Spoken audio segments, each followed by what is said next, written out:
तो कैसे हो दोस्तों। मैं आशा करता हूँ शानदार तरीके से आप लोग अपनी लाइफ को एंजॉय कर रहे हो, अपनी सेहत, फैमिली और पाई का ध्यान काफी अच्छे से रख रहे हो। ये आज कम्युनिटी टैग में मैंने आप लोगों से एक पर्टिकुलर वोटिंग यहाँ पर मांगी थी। बेसिकली आप लोगों के लिए यहाँ पर एक पर्टिकुलर ये क्वेश्चन मैंने पूछा था कि आप लोग मॉर्निंग में किस टाइम उठते हैं। ठीक है, यानी कि मॉर्निंग में आप लोग का उठने का टाइम क्या है आज की डेट में। पहले आप लोग बहुत सारे बच्चे जो थे वो मॉर्निंग में 4 बजे उठते थे, पर फिलहाल जो है 4 बजे नहीं उठ रहे हैं बहुत सारे। तो इसीलिए मैंने पूछा था कि आप लोगों का एग्जैक्ट टाइम क्या है मॉर्निंग में उठने का।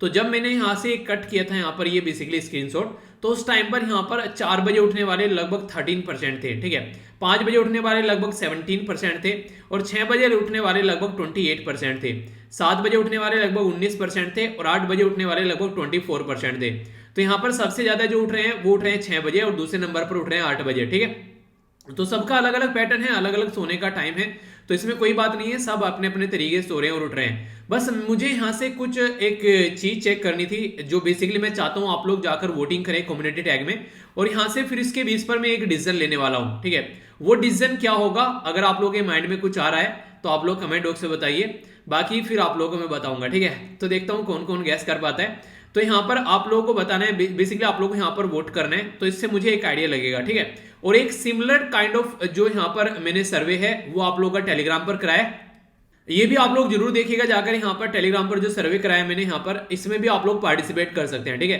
तो यहाँ पर भी 6 बजे उठने वाले जो थे वो सबसे ज्यादा थे, लगभग 19% के करीब आप लोगों को देखने को मिलेंगे। तो इसमें भी पार्टिसिपेट करना, टेलीग्राम वाले में भी, और इसी के साथ में जो कम्युनिटी टैग में डाला है। ठीक है, कम्युनिटी टैग आप लोग, कई सारे बच्चे बोलते हैं सर कम्युनिटी टैग कहां पर देखने को मिलता है। जब भी आप लोग YouTube पर सर्च ऑप्शन पर जाओगे तो वहां पर स्टडी लवर वीर सर्च करना, तो सर्च करोगे तो आप लोगों को home video playlist community membership channel ये देखने को मिलेगा। तो प्लेलिस्ट और मेंबरशिप के बीच में जो है वो कम्युनिटी टैग होता है, उसके ऊपर क्लिक करना तो आप लोगों का ये खुलकर आ जाएगा। ठीक है, और यहाँ पर अगर कोई ऐसा ऑप्शन नहीं है जो कि आप लोगों को देखने को मिलता है, तो उसके लिए आप लोग कमेंट भी कर सकते हैं कि हाँ आप लोग इस टाइम उठते हैं। ओके, तो दोनों जगह पार्टिसिपेट करिएगा, फिर मैं देखता हूं किस तरीके चीजों को लेके चलना है। ठीक है, तो ये है कुछ मुद्दे। इसी के साथ में जो अभी आंसर की है वो मैंने बेसिकली आप लोगों को प्रोवाइड करा दिए ये टेलीग्राम पर, तो पीडीएफ, तो आप लोग इसको भी देख लेना, मैच कर लेना। अगर पहले तो आप लोग ये बताइए, आप में से कितने ऐसे लोग हैं जिन्होंने 2020 में प्रीलिम्स दिया था। ठीक है, यानी कि लास्ट ईयर प्रीलिम्स किस किस ने दिया था। ठीक है, अगर दिया था तो आप लोगों का सेट क्या था, A B C F D, बताइए। यहाँ पर तो सारे सेट जो है वो मैंने प्रोवाइड करा दिए हैं। ठीक है, तो इसको आप लोग जाकर जरूर देखिएगा। ओके, काफी प्यारा, काफी इंटरेस्टिंग और काफी शानदार आज के डिस्कशन रहने वाला है। अच्छे से आप लोग इसको एंजॉय कीजिएगा, क्योंकि काफी कुछ आप लोगों को जानने को मिलने वाला है। और आगे बढ़ने से पहले आप सभी को जो छठ पूजा है उसकी हार्दिक शुभकामनाएं। ये भी एक तरीके से काफी प्यारा फेस्टिवल लगता है, जो मुझे पर्सनली जो सेलिब्रेट किया जाता है हमारे देश के अंदर में। पर लेकिन दिक्कतें क्या देखने को मिलती हैं, पहले काफी अच्छे से हम लोग फेस्टिवल सेलिब्रेट करते थे। अब नदियां अगर आप लोग देखोगे, वो वहां पर जब दिल्ली में मैंने देखा था लास्ट टू लास्ट ईयर, यहाँ पर जब यहाँ पर छठ पूजा सेलिब्रेट करे थे, तो इतनी पोल्यूटेड थी वहां पर वो, और उसके अंदर जो महिला थी वो जाकर नहा रही थी। ठीक है, तो उसमें बेसिकली नहीं कि झाग से आ गए थे, ऐसा लग रहा था जैसे बर्फ पड़ी है, पर लेकिन वो इतना ज्यादा पोल्यूशन था कि अगर कोई उसके अंदर जा रही है जो औरत, तो उसकी बॉडी में भी काफी नेगेटिव इंपैक्ट उसका देखने को पड़ सकता है। पर यही एक चीज है जो बेसिकली कभी कभी एक अलग सा माहौल देती है, वरना फेस्टिवल तो सारे बड़े ही प्यारे अपने देश में सेलिब्रेट किए जाते हैं। तो ये थोड़ा सा हम लोग को इसके ऊपर ध्यान देना पड़ेगा, ताकि हम लोग इन चीजों को सुधार सकें और हम लोग अपने फेस्टिवल इसी तरीके से एंजॉय करते रहें। ठीक है, तो आप सभी लोगों को हैप्पी छठ पूजा। ओके, आइए सबसे पहले मैं आप लोगों के सामने क्वेश्चन देखता हूं, उसके बाद में फिर हम लोग आगे बढ़ेंगे। काफी प्यारा ये डिस्कशन रहने वाला है, डेली रेगुलर 2 वीडियो आप लोगों को देखने को मिलती है। अगर करंट अफेयर के साथ साथ में स्टैटिक भी आप लोग कवर करना चाहते हैं, तो इन वीडियो को लाइव का पार्ट बना लीजिए। मैक्सिमम आप लोग का जो पोर्शन है मैं यहाँ पर कवर करा देता हूँ, इसी के साथ में थोड़ा सा आप लोग एफर्ट डालिए तो फिर नैया पार हो जाती है। ओके, तो टकटकी लगाकर लेक्चर देखिएगा। सबसे पहले आप लोगों के सामने है क्विज, और आज गलती नहीं की मैंने। ठीक है, जैसे कल मैंने आंसर दिखा दिए थे कई बार यार हो जाता है ऐसा एक्चुअली। ठीक है, कोई नहीं, वो एक अलग बात है। पर हाँ, अच्छे से आप लोग लेक्चर को एंजॉय किया करो, जो भी आप लोगों को डाउट लगता है वो बताया करो, और कॉपी और पेन लेकर आप लोग बैठा करो। जो क्वेश्चन आप लोगों से पूछे जाते हैं उनके आंसर आप लोग जरूर दिया करो, उनके आंसर मैं आप लोगों को प्रोवाइड करा देता हूँ टेलीग्राम पर। ठीक है, और इसी के साथ में आप लोग अगर अच्छे से आंसर देते हो तो फिर मुझे भी लगता है कि हाँ अच्छे से मैंने पढ़ाया और आप लोगों ने अच्छे से पार्टिसिपेट किया। ठीक है, आइए पहले देखते हैं क्या क्या हम लोग डिस्कस करेंगे। वर्ल्ड साइंस डे के बारे में बात करूंगा, तो पीस एंड डेवलपमेंट के बारे में बात की जा रही है, तो 10 नवंबर को ये सेलिब्रेट किया जाता है। तो इसकी थीम क्या है ये आप लोग को बतानी है। नेक्स्ट यहाँ पर बात की जा रही है एक डॉक्यूमेंट्री के बारे में, जो कि यहाँ पर एक पर्टिकुलर गांव है जिसका नाम है बेसिकली काहो। तो काहो विलेज है यहाँ पर, ये चाइना बॉर्डर पर। तो 75 साल यहाँ पर पूरे हो गए इस काहो विलेज के इंडिपेंडेंस के। तो उसी के चलते यहाँ पर ये अभी इसके ऊपर एक डॉक्यूमेंट्री यानी कि एक मूवी टाइप बनाई जाएगी, आप लोगों को ये बताना है किस राज्य के अंदर ये लोकेटेड है, ठीक है। इसी के साथ में ब्रह्मपुत्रा जो रिवर है वो ओरिजिनेट होती है बेसिकली स्टार्टिंग में तो इसका नाम होता है सियांग या फिर दियांग, फिर आगे चलकर इसका नाम चेंज होता रहता है, वो एक अलग बात है। आप लोग ये बताना है किस जो ग्लेशियर से यहाँ पर ये ओरिजिनेट होती है। ये जो ग्लेशियर है अगर इसके बारे में बात की जाए तो ये कैलाश जो रेंज है नियर मानसरोवर लेक जो कि तिब्बत के अंदर पड़ता है, और तिब्बत किसका पार्ट है आज के डेट में, तिब्बत है चाइना का पार्ट, तो वहां से निकल कर आता है, तो इसके बारे में हम लोग समझेंगे। तो आप लोगों को ये बताना है बेसिकली यहाँ पर कि ये किस ग्लेशियर से निकलती है। बड़ा ही थोड़ा सा डिफरेंट सा नाम है पर लेकिन कई बार एग्जाम में पूछा गया है तो पता होना चाहिए आप लोगों को। अभी अगर रिसेंटली मैं आप लोगों से बात करूं तो एक पर्टिकुलर जो अन्नपूर्णा जो गोडेस है हमारी जो देवी हैं उनकी एक स्टेचू अभी यहाँ पर हमारी इंडिया को रिकवर की गई, मतलब रिटर्न मिली कनाडा से। तो कनाडा में इसको ले जाया गया था काफी पुराने टाइम में, लगभग मुझे लगता है 100 साल से ऊपर हो गए, 1913 के आसपास में इसको चोरी करके ले गए थे, ठीक है। इसकी जो जब आप लोग इसको मैं दिखाऊंगा आप लोगों को तो आप लोग समझ पाएंगे इसके एक हाथ में क्या है और दूसरे हाथ में क्या है, यानी कि दोनों हाथ में कुछ ना कुछ पकड़े हुए हैं। ऐसा क्वेश्चन यूपीएससी के द्वारा पूछा गया था, ठीक है। तो यूपीएससी के अगर पुराने क्वेश्चन पेपर आप लोग देखोगे उसमें ऐसा क्वेश्चन पूछा गया था, पर लेकिन वो डिफरेंट स्टेचू से रिलेटेड था, ठीक है। वो कौन सी थी स्टेचू उसके बारे में आप लोग बताइए अगर आप लोग को पता है तो। देखता हूं कौन कौन यूपीएससी के पुराने क्वेश्चन पेपर देख रहा है, ठीक है। आगे चलते हैं। यहाँ पर एक पर्टिकुलर इंडेक्स है जिसको बोलते हैं फूड प्राइस इंडेक्स, तो एफपीआई बोलते हैं बेसिकली, ये यहाँ पर अभी बोला जाए तो यहाँ पर इसके द्वारा कई सारी बातें बताई गई हैं। तो आप लोग को ये बताना है किसके द्वारा रिलीज किया गया, बाकी बातें क्या क्या बताई गई हैं तो मैं वीडियो में डिस्कस करूंगा, कोई टेंशन लेने वाली बातें नहीं है, ओके। एक है यहाँ पर हेल्थ इंश्योरेंस फॉर इंडिया, ये मिसिंग मिडिल, ठीक है। तो आप लोग को ये बताना है किसके द्वारा ये एक कॉम्प्रिहेंसिव रिपोर्ट प्रस्तुत की गई है। अभी रिसेंटली हमारी कंट्री में एक ऐसी ऑर्गेनाइजेशन है जो ये बोल रही है भाई साहब मुझको ना पर्सनल डेटा प्रोटेक्शन जो बेसिकली बिल लेकर आ रहे हो आप लोग, जो डेटा प्रोटेक्शन बिल है उसके अंदर मुझे ना लेकर आओ, मुझे इंडिपेंडेंट छोड़ दो। तो यहां पर उसी के चलते ये पूरा आर्टिकल है, तो समझेंगे क्या है ये बिल, क्यों न्यूज में है और कहां से निकल कर आया और क्या इसके साथ में मुद्दे कनेक्टेड हैं, तो पूरा डिटेल में जानेंगे इसके बारे में। इसी के साथ में पीएम सेवा निधि, इसकी फुल फॉर्म क्या है ये आप लोगों को पता होना चाहिए। ये ministry of housing and urban affair के अंडर में आती है। रिसेंटली जब हमारी कंट्री में लॉकडाउन लगा तो उस टाइम पर काफी ज्यादा ये न्यूज में भी था मुद्दा, ठीक है। तो समझेंगे आखिर क्यों था मुद्दा, एक तरीके की स्कीम आप लोग यहां पर कवर हो जाएगी, ठीक है। तो डेली हम लोग कोई इंपॉर्टेंट लोकेशन या फिर कोई स्कीम कवर कर ले रहे हैं तो इसके बारे में आप लोग को जानने को मिलेगा। तो लेक्चर तो यार काफी प्यारा रहेगा, अच्छे से सुनिएगा, एंजॉय करके, ठीक है। और फिर से बोल रहा हूं इस पर जाकर वोट जरूर कीजिएगा तो मुझे एक ओवरव्यू मिलेगा, तो आप लोग इसमें जरूर पार्टिसिपेट कीजिएगा, ठीक है। सबसे पहले आप लोगों के सामने है इंपॉर्टेंट डे। इंपॉर्टेंट डे बात करें यहाँ पर world science day for piece and development. जो साइंस होती है आप लोगों ने शक्तिमान देखा होगा, उसमें था द ग्रेट साइंटिस्ट डॉक्टर जेकोल, तो वो क्या करता था, उल्टी सीधी हरकतें करता था। तो डॉक्टर जेकोल को अगर आज के टाइम में आप लोग कंपेयर करोगे तो ओसामा बिन लादेन आप लोग बोल सकते थे, जिसके द्वारा काफी उल्टी सीधी हरकतें की गई। तो साइंस का गलत तरीके से इस्तेमाल करना एक तरीके से टेररिस्ट माइंड हो जाता है, क्रिमिनल माइंड हो जाता है। तो साइंस जो होती है वो हमेशा शांति और डेवलपमेंट के लिए यूज होनी चाहिए, ना कि उल्टी सीधी हरकतों के लिए। तो उसी चीज को सपोर्ट करने के लिए 10 नवंबर यानी कि 10 नवंबर को ये डे सेलिब्रेट किया जाता है कि साइंस की इंपोर्टेंस क्या है, सिग्निफिकेंस क्या है साइंस का सोसाइटी के लिए, और किस तरीके से हम लोग इंगेज कर सकते हैं ज्यादा जो पब्लिक है उनको, और इसी के साथ में किस तरीके से साइंटिफिक जो भी इश्यूज हैं उनको हम सोल्यूशन निकाल सकते हैं, ठीक है। साइंटिफिक इश्यूज के बेस पर यहाँ पर हम लोग चीजों को लेकर चल सकते हैं। और इसी के चलते यहाँ पर बेसिकली अंडरलाइन करनी होती है कि डे बाय डे में भी हम लोग कैसे साइंस को यूज करते हैं, तो उसकी भी एक अंडरस्टैंडिंग डेवलप करने की बात की जाती है। तो इसमें बोला गया बिल्डिंग जो क्लाइमेट रेडी कम्युनिटी, यानी कि एक तरीके से यहाँ पर क्लाइमेट चेंज काफी बड़ा मुद्दा है, तो यहाँ पर भी क्लाइमेट वर्ड यूज कर लिया गया, तो थीम इसलिए यहाँ पर इंपॉर्टेंट हो जाती है। कॉन्फ्रेंस ऑफ पार्टी अभी आप लोगों को देखने को मिल रही है जो कि बेसिकली ग्लासगो में चल रही है। ये कहां पर है, पोलैंड के अंदर आप लोगों को देखने को मिलेगा, यूके के अंदर। तो उसके चलते क्लाइमेट के मुद्दे काफी ज्यादा सामने निकल कर आ रहे हैं, तो उसको भी थोड़ा सा ध्यान में आप लोग रखिएगा, ठीक है। तो कोई कंफ्यूजन आप लोगों को इससे रिलेटेड नहीं होना चाहिए, ओके। तो ये थी इसके बारे में बेसिक इंफॉर्मेशन। अब हम लोग आगे बढ़ेंगे। यहां पर जो न्यूज है आप लोगों के सामने नेक्स्ट, ये बेसिकली बात कर रही है एक पर्टिकुलर एरिया के बारे में, ठीक है। ये पर्टिकुलर एरिया क्या है, ये है अरुणाचल प्रदेश। अरुणाचल प्रदेश में एक गांव है जिसका नाम है काहो, ठीक है। तो ये बेसिकली जो गांव है ये काफी ज्यादा न्यूज में है, और ये न्यूज में क्यों है उसके बारे में हम लोग समझेंगे। सबसे पहले आप लोग ये समझिए अरुणाचल प्रदेश का एरिया कहां पर है। अरुणाचल प्रदेश हमारी कंट्री में एक नॉर्थ ईस्ट का राज्य देखने को मिलेगा आप लोगों को। नॉर्थ ईस्ट में ये दो राज्यों को टच करता है ओनली, एक है नागालैंड और दूसरा है आसाम। बाकी इंटरनेशनल बाउंड्री 3 टच करता है, एक है भूटान, दूसरा है चाइना और तीसरा है यहाँ पर म्यांमार। याद रखिएगा म्यांमार जो है वो सबसे बड़ा जो एरिया टच करता है हमारी कंट्री में, वो बेसिकली अरुणाचल प्रदेश राज्य का टच करता है। बाकी इसके अलावा और किस किस को टच करता है, तो मिजोरम, मणिपुर और नागालैंड को भी टच करता है म्यांमार। आखिर क्यों बता रहा हूं डिटेल में, क्योंकि म्यांमार में रिसेंटली अभी आर्मी के द्वारा तख्ता पलट किया गया। तो जो डेमोक्रेटिकली इलेक्टेड जो गवर्नमेंट थी, यानी कि जनता के द्वारा वोट देकर जो गवर्नमेंट चुनी गई थी, उस गवर्नमेंट को आर्मी के द्वारा उठाकर फेंक दिया गया। तो इसके चलते यहाँ पर ये काफी ज्यादा न्यूज में है। तो अपनी कंट्री से रिलेटेड कुछ भी क्वेश्चन बन जाए तो आप लोगों को बेसिकली मैप का एक ओवरव्यू होना चाहिए, और बहुत ज्यादा फायदा भी होता है। आप लोग आंसर राइटिंग लिखते हैं, इंटरव्यू में कहीं आंसर देते हैं, ठीक है, आप लोग कुछ भी इस तरीके से अगर करते हैं तो यहाँ पर अगर पता हो कि लोकेशन क्या है तो आप लोग अच्छे से चीजों को अटेम्प्ट कर पाते हैं, ठीक है। अभी यहाँ पर अगर बात करें, काहो जो है ये फर्स्ट विलेज है। जब चाइना से आप लोग इंडिया के अंदर एंट्री करोगे तो सबसे पहले जो पड़ेगा इसको बेसिकली अंजौ डिस्ट्रिक्ट के अंदर ये काहो विलेज आप लोग को देखने को मिलेगा। तो इसके जो 75 साल अभी आजादी के पूरे हुए हैं, तो उसके चलते यहाँ पर एक डॉक्यूमेंट्री प्लान की जा रही है। देखिए बेसिक पर्पज क्या होता है इस तरीके की एक्टिविटी करने का। आज की डेट में चाइना क्या करता है, जो लोकल एरिया है खासकर बॉर्डर वाला एरिया, वहां पर आकर क्या करता है, कई बार अपने गांव बसा देता है, ठीक है, कई बार वहां पर उल्टी सीधी हरकतें करता है। तो इस तरीके से अगर डॉक्यूमेंट्री वगैरह हम लोग बना देंगे, ऐसा काम करेंगे, तो उसको इंटरनेशनल लेवल पर भी रिकॉग्नाइज कर लिया जाएगा। इनके लोग जानेंगे कि हाँ यार ये तो वही गांव है जो इंडिया के अंदर था जिसके ऊपर डॉक्यूमेंट्री बनी थी। तो ये फिक्स हो जाएगा कि चाइना इसके अंदर एंट्री नहीं कर पाएगा कि हाँ ये तो इंडिया का एरिया है, ठीक है। तो चाइना बोलता है ना अरुणाचल प्रदेश पूरा मेरा एरिया है। तो उसी के चलते यहाँ पर ये इस तरीके की अगर एक्टिविटी हम लोग करेंगे तो कोई कल को चलकर क्लेम नहीं कर पाएगा हमारे एरिया के ऊपर।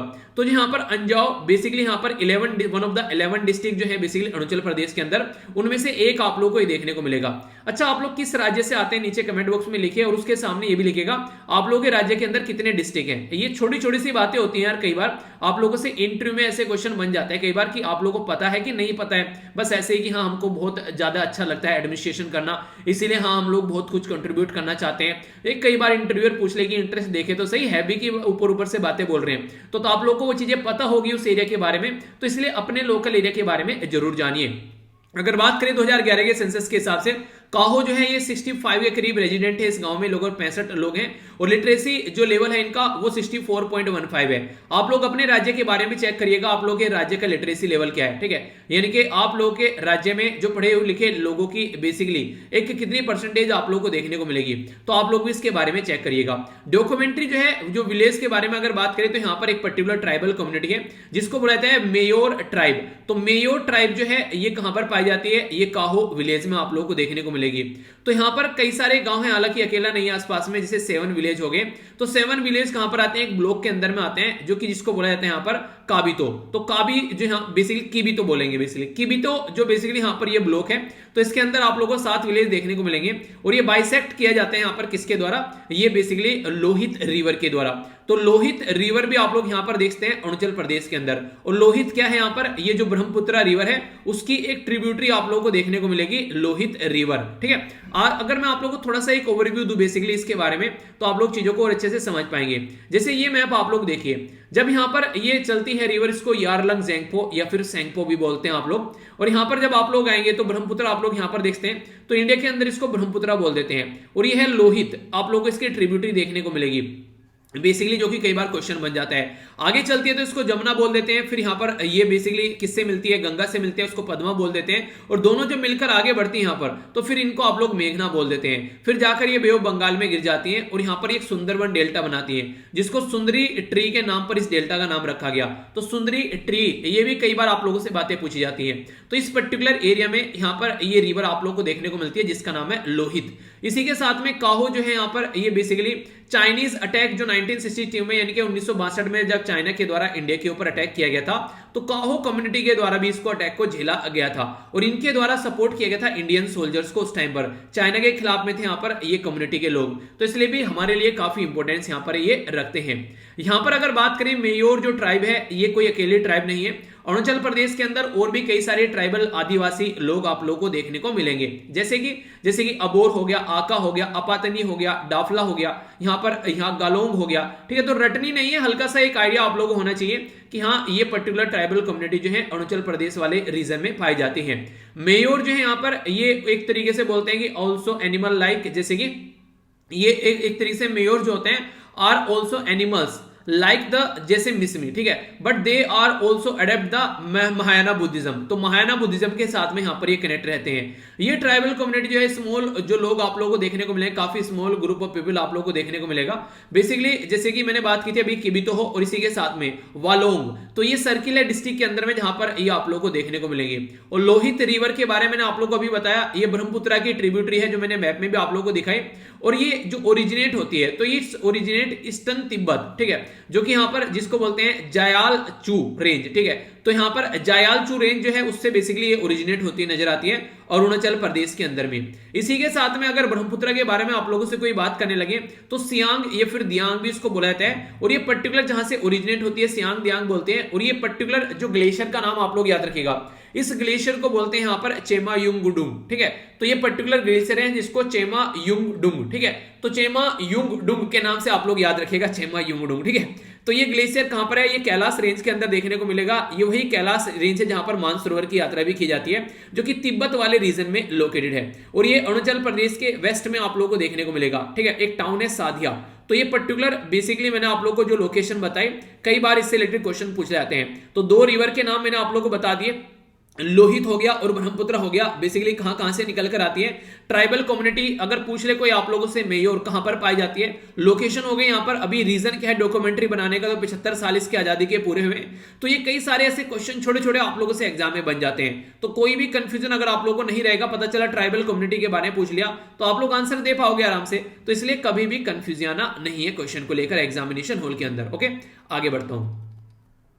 नेक्स्ट जो इंपोर्टेंट ये न्यूज यहां पर निकल कर आ रही है, ये निकल कर आ रही है पर्टिकुलर ये पर्टिकुलर आप लोगों को जो स्टेचू देखने को मिल रही है, इससे निकल कर आ रही है, ठीक है। तो ये जो मूर्ति है यहां पर, ये आप लोगों को देखने को मिलेगा हमारी कंट्री में जो गॉडेस अन्नपूर्णा है, ठीक है, तो देवी अन्नपूर्णा की काफी प्राचीन पुरानी जो मूर्ति है यहां पर, ये हमको अभी कनाडा से मिली है। हमारी कंट्री से ये जो स्मगल्ड यानी कि चोरी की गई थी, ये 1913 में की गई थी। अभी 2013 में इसको बेसिकली क्या हो गए, पूरे 100 साल पूरे हो गए। तो अभी हम लोग कहां पर बैठे हुए हैं, हम 2021 में बैठे हुए हैं। तो इस तरीके से आप लोग देखते हैं 100 साल से भी पूरे यहां पर इसको हो चुके हैं। तो अब इसको रिटर्न किया गया है बेसिकली, और चुराई गई थी यहां पर काशी विश्वनाथ टेम्पल से। तो अभी आर्कियोलॉजिकल सर्वे ऑफ इंडिया के द्वारा इसको रिसीव किया गया है, जो कि एक काफी इंपॉर्टेंट हमारी कंट्री में बॉडी है जो इन सब मुद्दों के ऊपर बात करती है। तो गोडेस जो अन्नपूर्णा है यहाँ पर, ये गोडेस ऑफ फूड बोलते हैं बेसिकली, यानी कि एक तरीके से अन्न की देवी। तो अन्न की देवी बोला जाता है यहाँ पर। इसीलिए आप लोगों ने कई बार सुना होगा कि जब भी आप लोग खाना खाते हैं तो आप लोगों को नहीं एक तरीके से खाने के सामने हाथ बेसिकली जोड़ लेने चाहिए कि हाँ आप लोग की जो बॉडी है वो उसको ग्रहण करने के लिए तैयार है। इसमें क्या होता है बेसिकली, आप लोग की बॉडी के लिए इंडिकेशन जाता है कि हाँ आप लोग की बॉडी में खाना आने वाला है, तो वो उसके लिए सलाइवा क्रिएट करती है, तो आप लोग की बॉडी फिर उसको पचा पाती है। तो इस तरीके से समझिएगा। मैं आप लोगों से एक तरीके से यहाँ पर एक छोटी सी रिक्वेस्ट करूंगा, अगर खाना आप लोग खाते हैं तो उसको चबाइए अच्छे से, ठीक है। नॉर्मली बोलते हैं कि आप लोग कम से कम 32 बार चबाइए या फिर 64 बार चबाइए, वो एक अलग बात है, पर लेकिन चबाने का सही तरीका क्या है कि आप लोग जैसे ही खाने को चबा रहे हैं, आप लोग के मुंह में जब खाना जो है वो एक तरीके से खाने के नहीं बेसिकली पानी घूटते नहीं, पानी घूट कर पीते हैं, उस लेवल पर पहुंच जाए तो तब तक आप लोगों को खाने को बेसिकली च्यू करना है, यानी कि चबाना है। आप लोगों की जो जीभ है उस पर वो फील हो जाएगा कि हाँ अब खाना जो है उसमें कोई ठोस चीज नहीं बची है, आप लोग उसको कंप्लीटली चबा चुके हैं। तो आप लोग का सलाइवा जब उसमें मिक्स हो जाएगा तब आप लोग की बॉडी उसको ढंग से अडेप्ट करेगी और आप लोग की बॉडी को वो फुल एनर्जी देगा। वरना आनंद फानन में आधे लोग ऐसे होते हैं, उन्हें बोलते हैं या तो रोटी हाथ में है या फिर गात में है। तो ऐसे ही बेसिकली ये मेरे ताऊजी का डायलॉग हुआ करता था, बोलते हैं कि या तो कुछ लोग ऐसे होते हैं या तो रोटी हाथ में दिखेगी या फिर गात में दिखेगी, यानी तो या तो हाथ में दिखेगी या फिर मुंह में एकदम तुरंत, यानी कि इतनी फास्ट रोटी खाते हैं कई सारे लोग। तो इससे क्या होता है, इससे बॉडी के अंदर कई सारे रोग आते हैं। तो आप लोग अगर खाने को आराम आराम से खा रहे हैं तो इससे कई सारे फायदे और देखने को मिलेंगे। बेसिकली आप लोगों की जो पेट है, स्टमक है, उससे आप लोगों के माइंड तक जो सिग्नल जाने में टाइम लगता है, ये माना जाता है कि 20 से 25 मिनट आप लोगों को लगती है। तो 20 से 25 मिनट अगर आप लोग खाना खाने में लोगे आराम आराम से, तो आप लोग ज्यादा खाना नहीं खाओगे। तो इससे क्या रहेगा, आप लोगों की बॉडी में फैट भी आप लोगों को कम देखने को मिलेगा।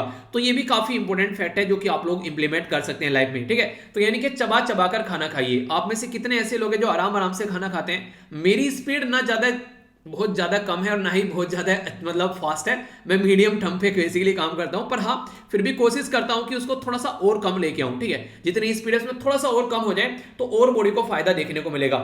तो खाना जो होता है वो एक तरीके से एनर्जी सोर्स होता है अगर उसको ढंग से आप लोग यूज कर पा रहे हैं। बेसिकली जो गोडेस जो फूड है यहाँ पर अन्नपूर्णा जो देवी है, इनको माना जाता है कि यहाँ पर एक मैनिफेस्टेशन है, ये एक तरीके से रूप है किसका, ये बेसिकली पार्वती जी का। और पार्वती जी कौन थी, यहाँ पर लॉर्ड जो शिव थे यहाँ पर बेसिकली उनकी पार्टनर थी, यानी कि एक तरीके से उनकी वाइफ थी। तो यहाँ पर उनसे ये कनेक्टेड है। तो इस तरीके से लॉर्ड शिव से कनेक्ट हो गए यहाँ पर गोडेस जो देवी है यहाँ पर ये। तो इसी के चलते यहाँ पर जब आप लोगों को देखने को मिलेगा, इसको कहां से उठाया गया, ये जो तस्वीर ये स्टेच्यू थी, इसको काशी विश्वनाथ टेंपल से उठाया गया। और काशी विश्वनाथ टेंपल ये मैंने क्यों बताया, यहां पर शिवजी से ये कनेक्टेड थी, इसलिए बताया क्योंकि ये जो टेंपल है ये काशी विश्वनाथ ये शिवजी से कनेक्टेड टेंपल है। तो कई बार आप लोगों से कल्चर के पॉइंट ऑफ से क्वेश्चन पूछ ले जाते हैं। अब यहां पर एक हाथ में जब आप लोग जाएंगे तो यहां पर बोला जाता है कि खीर से भरा हुआ एक कटोरा है इनके हाथ में, और दूसरी साइड में इनके हाथ में एक स्पून यानी कि चम्मच देखने को मिलेगी। तो ये इंपॉर्टेंट क्वेश्चन ऐसे पूछे जाते हैं कई बार यहां पर बेसिकली एग्जाम के अंदर, अगर आप लोगों ने पुराने क्वेश्चन पेपर देखे होंगे तो। और ये जो इसका स्ट्रक्चर है, ये जो बनाया गया है, ये किस स्टाइल में बनाया गया है, तो ये बनारस स्टाइल में बनाया गया है। तो बनारस वही बनारस जो कि उत्तर प्रदेश में अपने प्राइम मिनिस्टर साहब की कॉन्स्टिट्यूएंसी आप लोग को देखने को मिलेगी।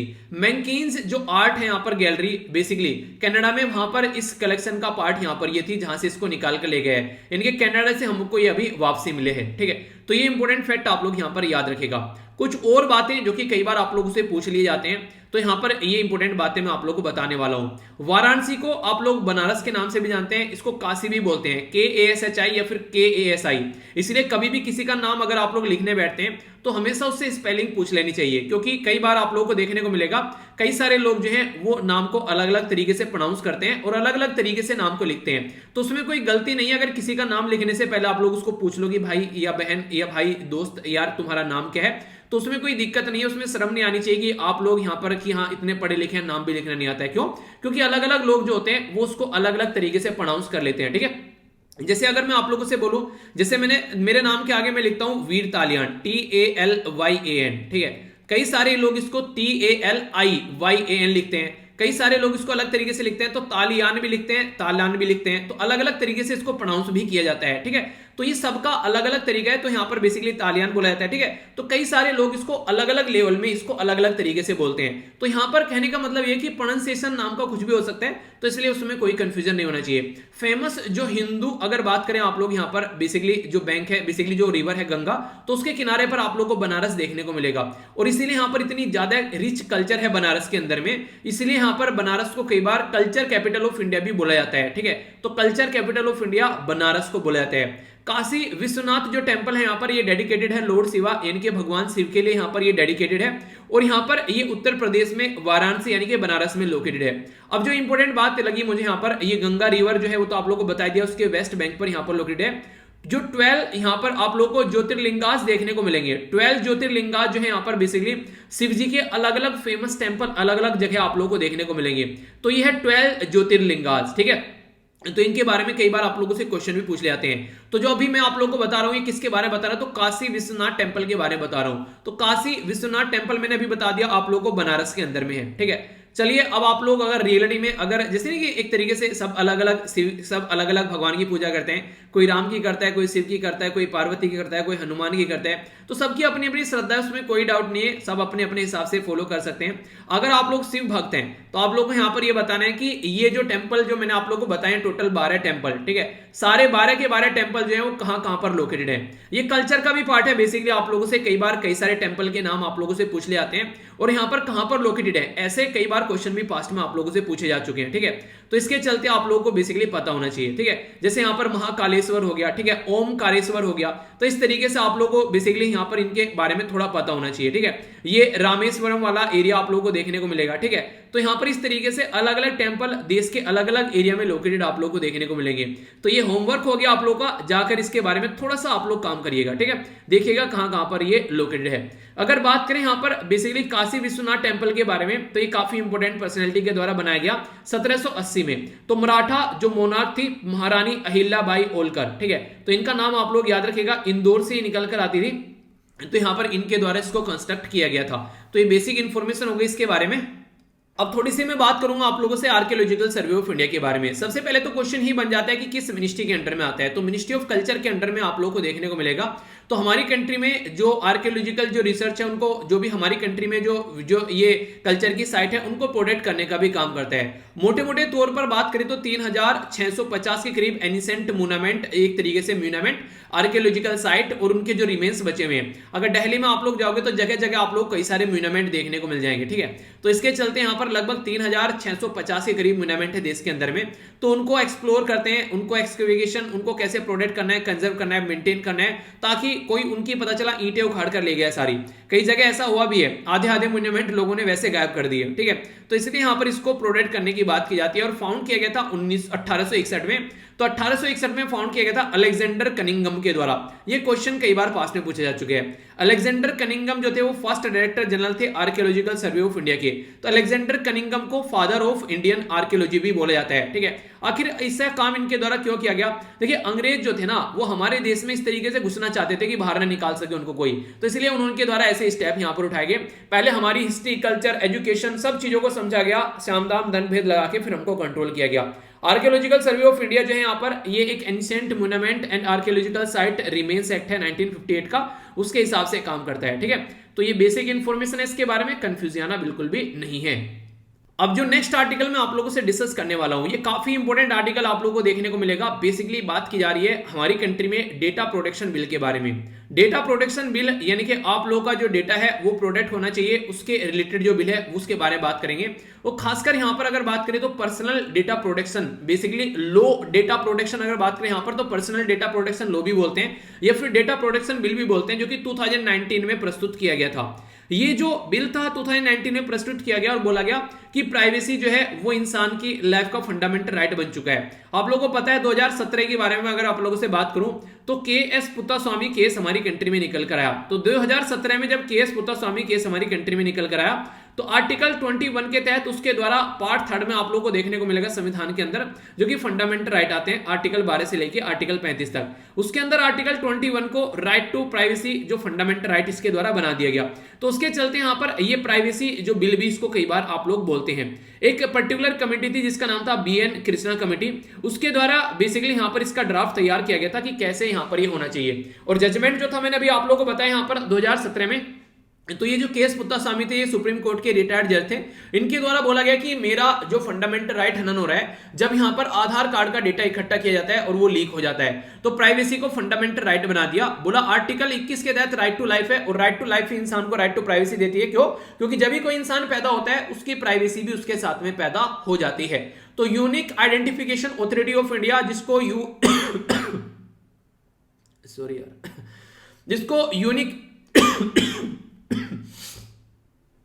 अब ये मत बोलना कि हमको बोलते रहते हो सर अपना ध्यान रखो, अपना रखते नहीं हो, कई सारे कमेंट आ जाते हैं तुरंत यार, हो जाती है थोड़ी बहुत खांसी, ठीक है। थोड़ा पानी पी लेता हूँ, एक मिनट। बेसिकली अगर इसके बारे में आप लोग बात करोगे तो आप लोगों को यहाँ पर ये देखने को मिलेगा जो बेसिकली UIDAI ये आधार कार्ड का जो डेटा होता है उसको प्रोटेक्ट करने का काम करती है, ठीक है।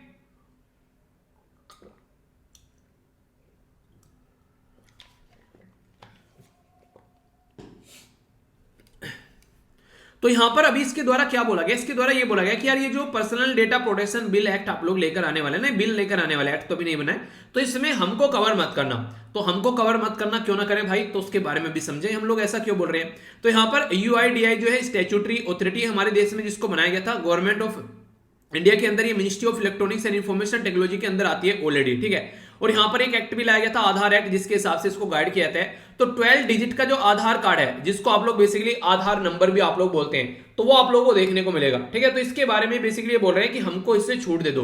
तो आखिर इनको छूट क्यों मांगी जा रही है, तो यहां पर इसके बारे में हम लोग समझेंगे अभी। बेसिकली जो बिल है गवर्नमेंट एक तरीके से जो बिल है ये गवर्नमेंट को पावर देता है, ऑथोरिटी देता है ट्रांसफर करने के लिए सर्टेन टाइप ऑफ पर्सनल जो डेटा है ओवरसीज, यानी कि आप लोग बाहर ट्रांसफर कर सकते हैं। और यहां पर एक तरीके से एक्सेप्शन भी करता है कि गवर्नमेंट एजेंसी को कलेक्ट करने के लिए पर्सनल डेटा भी, यानी कि कुछ डेटा आप लोग ट्रांसफर कर सकते हैं पर लेकिन कुछ डेटा आप लोग ट्रांसफर नहीं करेंगे। तो कौन सा डेटा कहां पर है, तो आप लोगों को पहले डेटा के बारे में पता होना चाहिए। तो डेटा को 3 कैटेगरी में डिवाइड करता है, personal data, sensitive personal data और क्रिटिकल पर्सनल डेटा। अब समझिएगा क्या क्या होता है बेसिकली।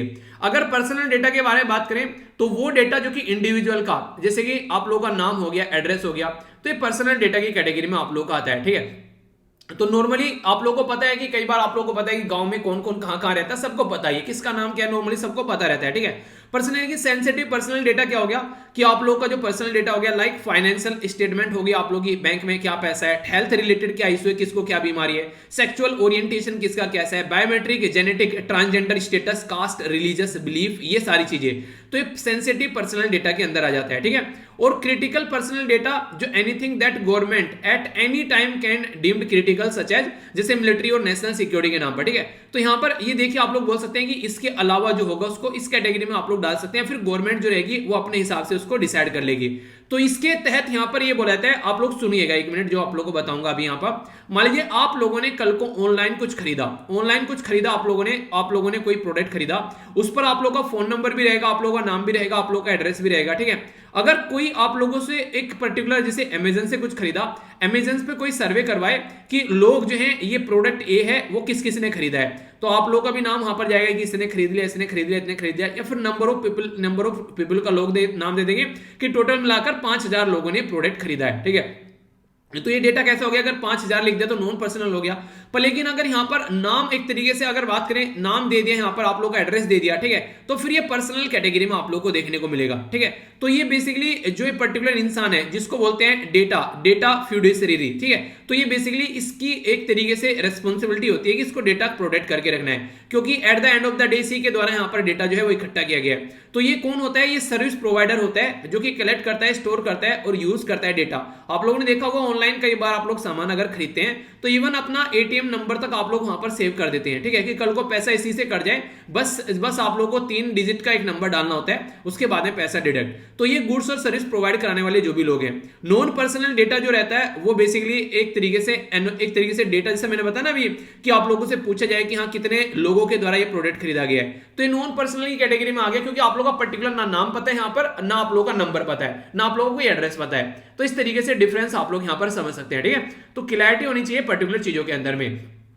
डेटा प्रोटेक्शन जो अथॉरिटी यहां पर अगर उसके बारे में आप लोग से बात करूं तो ये बेसिकली यहां पर इंश्योर करती है कि लॉ को कंप्लायंस करना है आप लोगों को, यानी कि लॉ को फॉलो करना है। और इसी में अभी रिसेंटली एक काफी बड़ा मुद्दा निकल कर आया, राइट टू बी फॉरगॉटन। इसका मतलब क्या है, इसका मतलब आप लोग समझिए, कल को कोई ए पर्सन है, उस ए पर्सन की लड़ाई हो गई मार्केट में, शराब पीकर किसी के साथ में एक्सीडेंट कर दिया, लोगों ने वीडियो बनाई, उसकी वीडियो बनाकर वायरल कर दी वो वीडियो, तो उसने जो एक्सीडेंट किया उसको सजा मिली, वो जेल में गया। अब जेल में गया वो 6-7 महीने, साल भर, जितना भी 5-6 साल, वो अपना वहां से जेल काट कर आ गया। अब जेल काट के आ गया, इस लड़का था कोई यहाँ पर 24 ईयर या फिर 25 ईयर का, इसकी अभी शादी भी नहीं हुई थी, ये अभी करियर में कहीं स्टेब्लिश भी नहीं हुआ था, तो इसकी पूरी बदनामी होगी।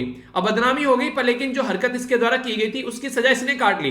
तो अब ये पर्सन जो है ये कोर्ट में गया और कोर्ट में जाकर बोला कि यार देखो, जो हरकत मैंने की थी उसकी मैं ऑलरेडी सजा काट चुका हूं, तो अब यहां पर मेरी जो बदनामी हो रही है, मार्केट में जो मेरी वीडियो वायरल हो रही है, मार्केट में जो लोग जो हैं वो बेसिकली मेरी बेइज्जती कर रहे हैं अभी घुमा घुमा कर बार बार, उसकी सजा मैं ऑलरेडी काट चुका हूं, तो फिर मुझे क्यों यहां पर इसकी फिर से बेसिकली मेरी इसकी बार बार मेरे सामने मेरा पास्ट आकर मेरी क्यों जिंदगी को नॉर्मल नहीं होने दे रहा है। तो ऐसा यहां पर एक केस गया था अभी कोर्ट में, तो कोर्ट ने बोला कि राइट टू बी फॉरगॉटन होना चाहिए, यानी कि इस इंसान को हक है कि वो अपनी सारी वीडियो, वो सारी पिक्चर जो कि उसको गलत तरीके से प्रस्तुत करती हैं, वो अब यहां पर ऑनलाइन मीडियम से हटवा सकता है। क्यों? क्योंकि ऑलरेडी उसकी सजा वो काट चुका है, तो अब ऐसा कोई भी डेटा अवेलेबल नहीं रहना चाहिए। तो एक पर्टिकुलर केस यहां पर निकल कर आया था, इसमें एक एक्टर था, वो बेसिकली यहां पर उसके द्वारा बोला गया कि इसकी वजह से मेरी शादी तक नहीं हो पा रही है, मेरी मदर लेकर मुझे काफी ज्यादा चिंतित है कि ये कब तक चलता रहेगा। तो बहुत सारे ऐसे मुद्दे यहां पर सामने निकल कर आए, तो राइट टू बी फॉरगॉटन यहां से ये बेसिकली निकल कर आया। एक पर्सनल डेटा प्रोटेक्शन जो है यहाँ पर ये एक लॉ इंप्लीमेंट किया जाए, तो प्रेजेंट टाइम पर यहाँ पर 2 चीजें देखने को मिलेगी। अगर बात करें जो प्रेजेंट टाइम पर पर्सनल डेटा के बारे में बात करें, तो गवर्नमेंट को फुल पावर है, आपका कोई भी डेटा कहीं से भी किसी भी तरीके से निकालकर कुछ भी कर सकते हैं, ठीक है। पर लेकिन जो यहाँ पर जो प्राइवेट, जो अभी मैंने बताया कि ये जो लोग आप लोग को जहां ऑनलाइन खरीदते हैं, ठीक है, तो फ्यूडिशरीज जो है बेसिकली यहां पर ये, तो ये आप लोगों का जो डेटा है ये बेसिकली लॉ को पूरा फॉलो करते हैं, ये आप लोगों का डेटा रिवील नहीं कर सकते, पर लेकिन गवर्नमेंट के पास में पूरी पावर दे रखी है। तो यहां पर सेक्शन जो है 35 उसमें सोवरेनिटी इंटीग्रिटी के नाम पर, पब्लिक ऑर्डर या फ्रेंडसी, जहां पर फ्रेंडली रिलेशन विद नेबर के नाम पर, सिक्योरिटी ऑफ स्टेट के नाम पर ये डेटा को अपने हिसाब से यूज कर लेते हैं। पर जो नया अभी यहां पर अब जो एक्ट लाया जा रहा है वो यहां पर ये सारी चीजें अलाउ नहीं करता, इवन गवर्नमेंट को भी, ठीक है। तो उसके बारे में बात करूंगा। डुप्लीकेसी के बारे में बात की जा रही है, यूआईडीआई के बारे में। यूआईडीआई ये बोल रही है ऑलरेडी हमको गवर्न करता है आधार एक्ट। अब यहां पर एक और डेटा प्रोटेक्शन एक्ट आप लोग ला दोगे तो हमारे ऊपर 2-2 एक्ट लग जाएंगे, तो किसके हिसाब से हमको गवर्न करोगे? क्योंकि आधार एक्ट खुद बोलता है कि डेटा को प्राइवेट आप लोग को रखना है, तो ये डुप्लीकेसी ऑफ लॉ हो जाएगी। तो इसलिए यूआईडीआई बोल रहा है कि भाई साहब हमको छोड़ दो ना, क्यों हमको पकड़ रहे हो आप लोग इसके अंदर, ठीक है। तो यहाँ पर सुप्रीम कोर्ट के बारे में बोले तो सुप्रीम कोर्ट ने ये बोला 2018 में कि नेशनल सिक्योरिटी के नाम पर आप लोग बार बार यहाँ पर लोगों की प्राइवेसी के अंदर नहीं झांकोगे। पेगासस वायरस की न्यूज अभी निकल कर आई, उसमें भी यही मुद्दा बोला गया कि नेशनल सिक्योरिटी के नाम पर, टेररिज्म के नाम पर आप लोगों ने लोगों की पूरी जिंदगी खंगाल डाली। तो ऐसा नहीं होना चाहिए भाई, ये गलत बात है। तो डेटा प्रोटेक्शन जो है उसके बारे में यहाँ पर ये मुद्दा डिफरेंट आ रहा है, तो इसीलिए अब तक ये लॉ पास नहीं किया गया, क्योंकि गवर्नमेंट के ऊपर भी लगाम कस रहा है ये। अगर डेटा लोकलाइजेशन के बारे में आप लोगों से बात करूं तो रिजर्व बैंक ऑफ इंडिया ने ऑलरेडी बोल दिया है कि आप लोग जो फाइनेंशियल, जो ग्लोबल जो टेक्नोलॉजी कंपनी है, जैसे कि व्हाट्सएप हो गया, अभी व्हाट्सएप पे भी आप लोग पेमेंट का ऑप्शन यहां पर देख पा रहे हैं, तो उसके चलते दिक्कतें ये देखने को मिल रही है कि अभी आने वाले टाइम में आप लोग इसको यहां पर अगर यूज कर रहे हैं तो ये आप लोग का डेटा जो है वो यूएसए में सेव करेगा। तो आरबीआई ने बोला ऐसा आप लोग नहीं करेंगे। तो यहां पर बेसिकली जो श्री कृष्णा कमेटी है उसके द्वारा 3 बातें बोली गई। At least 1 copy of personal data will need to be store on the server located within India, यानी कि हमारी कंट्री के अंदर जो सर्वर लोकेटेड है, 1 कॉपी उसके अंदर आप लोग सेव कर सकते हैं। ट्रांसफर कर सकते हैं आउटसाइड जो आप लोगों को अगर रिक्वायर है, पर लेकिन सेफगार्ड आप लोगों को उसका रखना पड़ेगा। क्रिटिकल इंफॉर्मेशन जो है वो ओनली स्टोर की जाएगी इंडिया के अंदर, और कहीं पर आप लोग उसको स्टोर नहीं करेंगे। तो ये ऑलरेडी बातें यहां पर बोली गई है श्री कृष्णा कमेटी के द्वारा। तो इसीलिए ये जो बिल है अभी पेंडिंग पड़ा हुआ है 2019 से, अब तक इसको पास नहीं कराया गया, क्योंकि गवर्नमेंट के ऊपर भी लगाम कसने की ये बात करता है। ठीक है, तो ये इंपॉर्टेंट क्वेश्चन आप लोग का बन जाता है। जीएस 3 के अंदर भी बन जाएगा, और वैसे आप लोग राइट के बारे में बात करें तो जीएस पेपर 2 के अंदर भी ये क्वेश्चन बन सकता है। ठीक है, तो बेसिक इंफॉर्मेशन हो गई, कोई कंफ्यूजन आप लोग को नहीं होना चाहिए। अब नेक्स्ट एक इंपॉर्टेंट बेसिकली रिपोर्ट के बारे में बात की जा रही है। कॉम्प्रिहेंसिव रिपोर्ट स्टार्ट की गई यहाँ पर नीति आयोग के द्वारा, जिसको बोलते हैं national institute of transforming India. ऐसे भी क्वेश्चन पूछे जाते हैं, तो इसलिए कोई भी छोटी छोटी चीजों को भी आप लोग थोड़ा सा ध्यान रखिएगा। ये 1-1, 2-2 नंबर ऐसे होते हैं जो आप लोगों को एक सही पोजीशन पर रख देता है कट ऑफ क्लियर करने के लिए। ठीक है, तो इसलिए कभी भी आप लोगों को ये छोटी छोटी चीजें भी मिस नहीं करनी है। तो टाइटल जो है basically health insurance for India's जो मिसिंग मिडिल। ठीक है, तो इसके बारे में टाइटल है यहाँ पर। तो आज की डेट में अगर आप लोग कोई हेल्थ इंश्योरेंस लेते हैं, मान लीजिए एलआईसी से आप लोगों ने हेल्थ इंश्योरेंस लिया, तो एक साइड में आप रहोगे, एक साइड में कोई बिचौलिया रहेगा मिडिलमैन, वो आप लोगों को हेल्थ इंश्योरेंस दिलाएगा और आप लोगों को मिल जाएगा। ठीक है, तो जो रिपोर्ट है वो ये बोलती है कि हेल्थ इंश्योरेंस जो कवर किया था अक्रॉस द इंडिया पॉपुलेशन के लिए। ठीक है, तो सॉल्यूशन तो एड्रेस करेंगे जो सिचुएशन को। तो कई बार जो पर्टिकुलर पर्सन है अपने देश के अंदर में हेल्थ इंश्योरेंस को ज्यादा तवज्जो नहीं दी जाती है। ठीक है, तवज्जो या तजब्बू तवज्जो ये तो वही बात हो गई, मानिए कोकरोच, कोरकोच या रोज कोच सुना है डायलॉग की? नहीं यार, कोरकोच था नहीं, कोकरोच था नहीं, रोज कोच था तो वही बातें हो गई यहाँ पर। तो बिल्कुल तजब्बू या तवज्जो, तो बताइए तवज्जो होता है बेसिकली। ठीक है, उर्दू का शब्द है बेसिकली। अगर बात करें यहाँ पर हेल्थ इंश्योरेंस जो कवरेज होता है अक्रॉस द इंडिया पॉपुलेशन, अगर आप लोग देखेंगे तो ये एड्रेस करता है कई सारी सिचुएशन को। ठीक है, तो इसी के चलते अगर बात करें हेल्थ इंश्योरेंस कवरेज अगर बढ़ता है तो काफी ये इंपॉर्टेंट वाइटल एक स्टेप आप लोग बोल सकते हैं। ये पाथवे है यहाँ पर इन इंडिया एक तरीके से जो कि अचीव करता है यूनिवर्सल हेल्थ कवरेज के बारे में। लो अगर गवर्नमेंट एक्सपेंडिचर के बारे में अगर बात करें यहाँ पर, ठीक है, तो यहाँ पर उसके चलते काफी इंपॉर्टेंट हो जाता है। यहाँ पर गवर्नमेंट को काफी अच्छे से यहाँ पर पार्टिसिपेट करना होता है कैपेसिटी और क्वालिटी ऑफ हेल्थ सर्विस यहाँ पर प्रोवाइड कराने के लिए। देखिए हमारी कंट्री में दिक्कत पता क्या है, आज के डेट में जो हेल्थ सेक्टर है वो प्राइवेट वाले बहुत ज्यादा घुस गए इसमें। इसी तरीके से आप लोगों को एजुकेशन में देखने को मिलेगा प्राइवेट वाले बहुत ज्यादा घुस गए। अगर किसी इंसान को ह्यूमन कैपिटल बनाना है, ह्यूमन कैपिटल क्या होता है? जब कैपिटल क्या होता है? एक तरीके से मशीन आप लोग बोल सकते हैं जो कि पैसा कमाने का काम करती है। आप लोग कंप्यूटर लेकर आए, एक पर्सनल यूज के लिए यूज कर रहे हैं, वो एक अलग बात होगी, पर आप लोगों ने उसको कैफे खोल दिया रखकर, ठीक है, तो आप लोग उससे पैसा कमा रहे हैं, तो कैपिटल बन गया आप लोग का, ठीक है, पैसे कमा कर दे रहे हैं। इसी तरीके से जब ह्यूमन जो है उसको एजुकेशन और हेल्थ की सर्विस आप लोग अच्छे लेवल पर प्रोवाइड करा देते हैं, तो आगे चलकर वो इंप्लॉयमेंट करने लगता है और वो एक ह्यूमन कैपिटल हो जाता है। ठीक है, पैसे जनरेट करने लगता है बेसिकली। तो उसके चलते जो हेल्थ और जो एजुकेशन इंपॉर्टेंट है। पर लेकिन हेल्थ में अगर बात करें तो मैक्सिमम जो लोग हैं वो क्या करते हैं, यहाँ पर 2/3 अगर बात करें, यहाँ पर मेजोरिटी ऑफ इंडिविजुअल जो हैं वो ट्रीटमेंट लेते हैं यहाँ पर कॉस्टलर प्राइवेट सेक्टर के अंदर में, यानी काफी महंगा उनको पड़ जाता है जब ट्रीटमेंट के बारे में आप लोग बात करते हैं। तो गवर्नमेंट का जो एक्सपेंडिचर है हेल्थ में, तो यहाँ पर ये काफी दिक्कत क्रिएट करता है और इसीलिए लोगों का हाई आउटपुट यहाँ पर basically out of pocket expenditure बोलते हैं इसको, OOPE। OOPE क्या है? इसको आउट ऑफ पॉकेट एक्सपेंडिचर मतलब क्या है?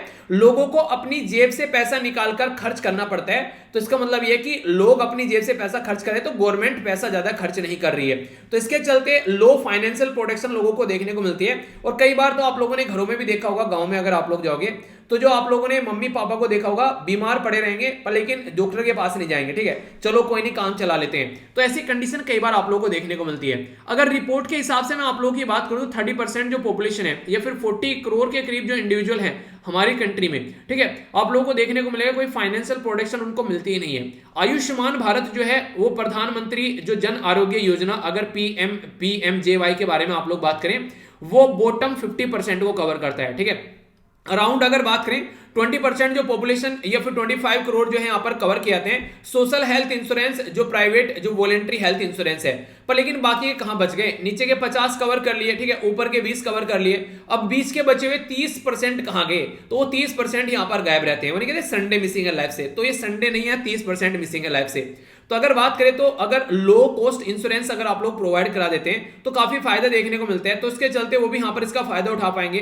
तो अफोर्डेबल होना चाहिए, सस्ता होना चाहिए। तो इंप्लॉई जो स्टेट इंश्योरेंस जो बेसिकली कॉर्पोरेशन है, ठीक है, और गवर्नमेंट जो सब्सिडी जो इंश्योरेंस यहां पर देती है, तो यहां पर उसके चलते यहां पर not available to the general population, जो कि 30% मैंने बताया, उनको भी साथ में लेकर आप लोगों को चलना चाहिए। इंश्योरेंस काफी इंपॉर्टेंट ये चीज हो जाती है, कई बार बीमारी ऐसी लग जाती है कि ले डूबती है पूरे परिवार को, तो जरूरी है कि एक इंश्योरेंस कवरेज अच्छा होना चाहिए। यहां पर अगर बात करें तो 3 मॉडल बेसिकली बोला गया यहां पर हेल्थ इंश्योरेंस के कवर करने के, तो यहां पर कंट्री के अंदर देखने को मिलते हैं, ठीक है। क्रिएशन ऑफ द लार्ज जो डाइवर्स रिस्क पूल के बारे में बात करते हैं, ठीक है। तो यहां पर गवर्नमेंट जो है उसको कंज्यूमर अवेयरनेस बेसिकली यहां पर फैलानी चाहिए और इंफॉर्मेशन एजुकेशन कम्युनिकेशन कैंपेन चलानी चाहिए। अगर बात करें developing a method standardization insurance के बारे में बात करें तो इसके ऊपर काम कर सकते हैं आप लोग प्रॉपर, ताकि अफोर्डेबल यहां पर, जैसे एक तरीके से एग्जांपल है आरोग्य संजीवनी, ठीक है, तो अफोर्डेबल है तो इस तरीके का इंश्योरेंस प्रोवाइड कराओ। और हमारी कंट्री में इंश्योरेंस को मैनेज करने वाली एजेंसी का नाम याद रखिएगा, IRDAI बोलते हैं, मतलब insurance regulatory development authority of India. तो ये बेसिकली इंश्योरेंस के मुद्दे पर ये यहां पर काम करती है। गवर्नमेंट सब्सिडाइज हेल्थ इंश्योरेंस जो है ये प्रोवाइड कराता है पब्लिक डेटा एंड इंफ्रास्ट्रक्चर, ठीक है। Government can provide public data and infrastructure as a public good to reduce the operation and distribution cost of insurance, ठीक है।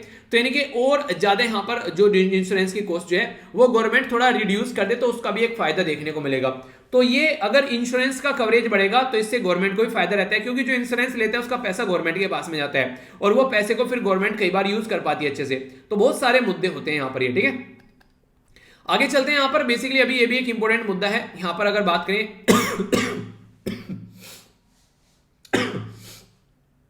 United Nation Food and Agriculture Organization, जिसको FAO आप लोग बोलते हो, इसके द्वारा अभी यहां पर एक डेटा प्रस्तुत किया गया, इसको बोलते हैं फूड प्राइस इंडेक्स।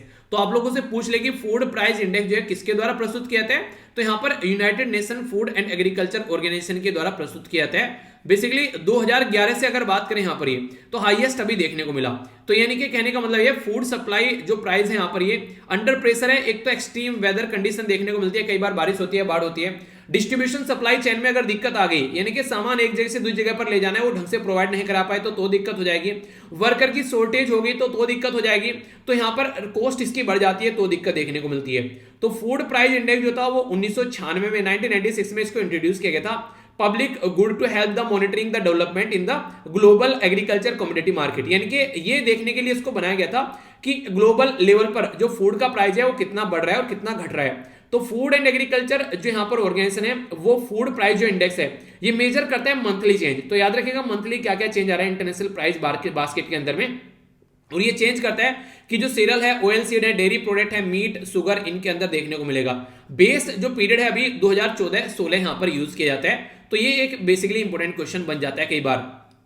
तो ये जो मुद्दे मैंने आप लोगों को बताया इन्फ्लेशन बढ़ने के, ये आप लोग जरूर याद रखिएगा, कई बार क्वेश्चन की फॉर्म में आप लोगों से चीजें पूछ ली जाती है, ठीक है।